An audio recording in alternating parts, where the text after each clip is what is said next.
Basically, in e-commerce, as you know, the psychology of the customer that's driving behavior because they want the goods the next day, the very next day. The demands of the customers is increasing. The diversity of the products is totally changing. The diversity of the products is totally changing.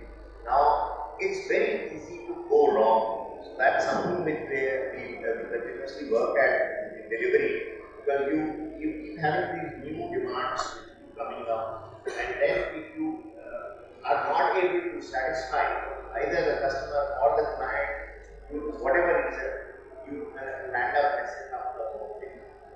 As I said, the customers' demands are they like when an iPhone 10 was launched in the country, then we had a lot of iPhones which had come, which is pre-launched. A very important thing there is that the iPhone should not get disclosed to anybody until the launch date is decided and when it is actually launched globally. So that is something which is a big challenge, whether it is iPhones or Nike shoes and things like that. So what happens is that unless you've really done your warehousing, your supply chain, and do the big data analytics to be able to really understand as to how the consumer behavior is changing month on month. And of course, there is a very high peak which happens during the Diwali period. So this is the time when you really need to think of innovative ways of working with each of the vendors, whether it is the trucking vendor or the distribution vendor or the last mile partner, anybody in this food chain, and everybody in fact that is the time when we even utilize the housekeeping boys, the guards, and the others because of the kind of peak which comes in. In e-commerce, I think there is a continuous process of disruption which is happening. As far as the main question on the online and offline sales and the online sales obviously gearing up and increasing drastically as we go day to day.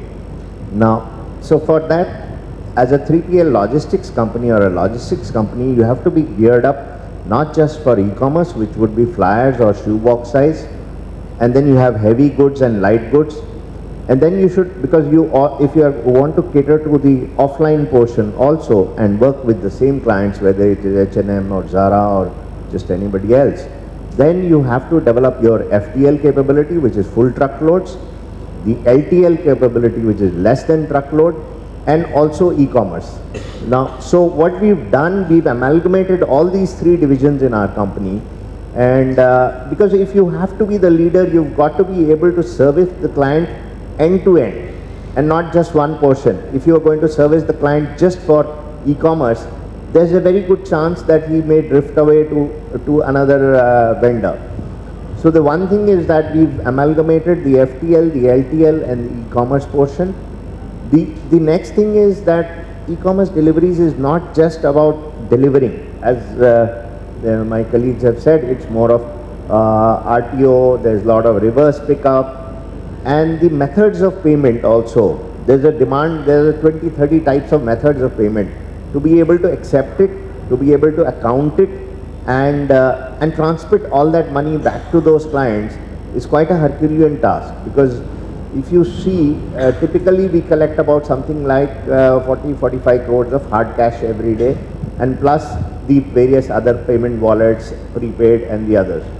So to be able to account this cash from something like 2,500 centers and another 5,000 partners who could be associate partners, to be able to make that moving and connect the dots and then find out, okay, for which packet the money did not come or for what reason.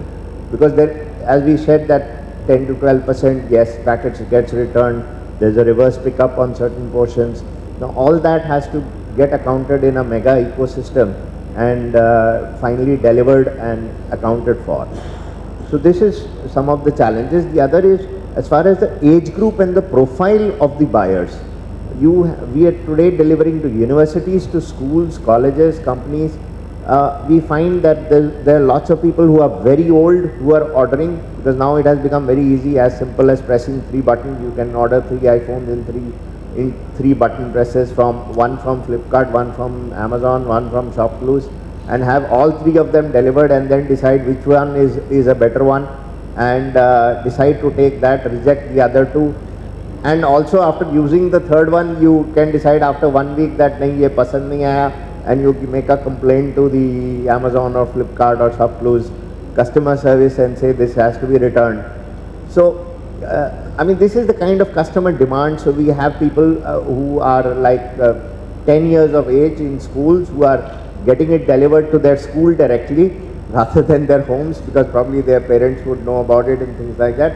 So there's, I mean, the whole profile is really increased, so one should be ready to be able to handle this sort of new clientele which is emerging and service it well. As I said, I mean, see, online has to increase. If we see, compare India to China, see, China did $35 billion in that Singles Day. $35 billion, I mean, close to or plus that. In our whole Diwali month, we did about maybe $4-5 billion with various clients. I don't want to go into exact numbers of every client because that would be another issue. But it's about $5 billion. Now just imagine China as a country did $35 billion in a day, one single day. I mean, there are companies who we sometimes think that we do a lot of products per day. So we think that, okay, we did 1 million packages during the peak. We did about 1.2, 1.3 million packages in a day. So we talked to some of our Chinese friends. I mean, they say our minimum is like 10 million is the norm. So the minimum we do is 10 million in a day. So that's something which is, I mean, makes us realize that, see, e-commerce definitely, because of the online portion, you are able to do a lot of cost saving, because you are cutting off on the retail, real estate expenses, on the advertisement expenses, and so many other expenses. Plus you are letting so many players come onto a portal and become a seller and decide and choose what he wants to sell, where he wants to sell, how he wants to sell it, and at what price he wants to sell it. This is not possible in the standard shopkeeping environment, like whether it's a kirana shop environment or a mall environment. So you're finding gradually what is going to happen as far as the big brands are concerned. They're probably going to just have what is called as designing or trial rooms in the malls, trial centers with various sizes and various types of suits and things like that. And once you've decided your item, that will get delivered to you. Probably by the time you catch your metro station or something like that, you will have, so you will need a lot of diversity of delivery points. So that has to be, I mean, again, you know, it has to be done in such a way that finally it reaches to that person. Because you could keep it in a place and that person may never be using that route and things like that. So those are some of the challenges. We are working on it and it's continuously increasing. But I can tell you that this is a business, and online has to increase. It will increase by, I mean, triple digits as we go along. The rate of growth, if we see, okay, there was a slight slump in between because of the digital issues, etc. But the way we see it in the next 5-10 years, the rate of growth is going to continuously increase year on year.